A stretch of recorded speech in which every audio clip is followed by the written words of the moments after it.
Since President Barack Obama's election in the United States as president, the Iranians initially, prior to his election, were quite hopeful. Certainly in my conversations with Iranian politicians, and we know from the Iranian public, they were quite keen on President Obama for many reasons. There was a naive reason, which was that here's a black president with a Muslim middle name, with a Muslim father, who is going to be, just by definition, more sympathetic to the Iranian cause and to Muslim causes worldwide. And that was a slightly naive impression, I think, that Iranians had both among the people and the government. But there was also the slogan of change, what he was talking about in his campaign.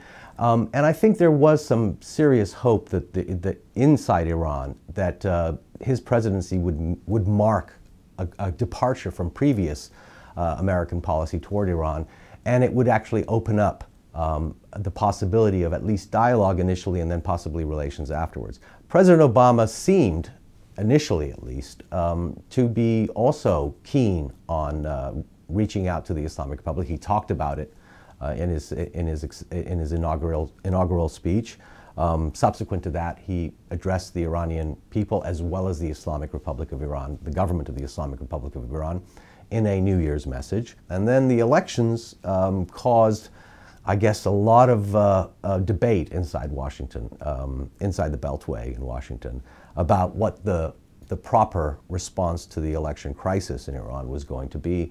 And I think Obama actually probably played that pretty well by not interfering in Iran's domestic affairs, by expressing outrage at acts of violence against innocent protesters, but not coming out and supporting the Green movement, as it were, openly, which would have been inappropriate for an American president to do at that time. He came up against those forces, those anti-Iran détente forces. I don't want to specifically say a force, such as some people will say the Israeli lobby, some people will say, you know, the right wing of the Democratic Party, or even the Republicans. But there was a tremendous amount of pressure, I think, on the White House to not engage Iran, or at least not be conciliatory towards Iran, particularly after the election crisis of 2009. So I think he found it very difficult, and the idea that has been basically part of the American narrative for dealing with Iran, this carrot and sticks idea, which the Iranians have said for many years is deeply offensive to them and won't work. They've said this time and time again, it won't work. Carrots and sticks won't work. We're not donkeys. You can't treat us like that.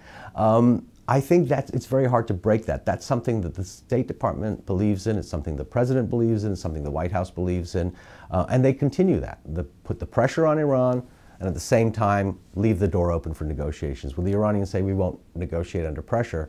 So I think President Obama has had a difficult time with that, because he finds it, I believe, impossible to engage with Iran without the pressure. Because if he does, he'll be accused by the right wing of his own party, as well as Republicans, and as well as the Israelis, and anybody else who is against dialogue with Iran, of appeasing Iran. On the other hand, applying more pressure is not going to get him anywhere.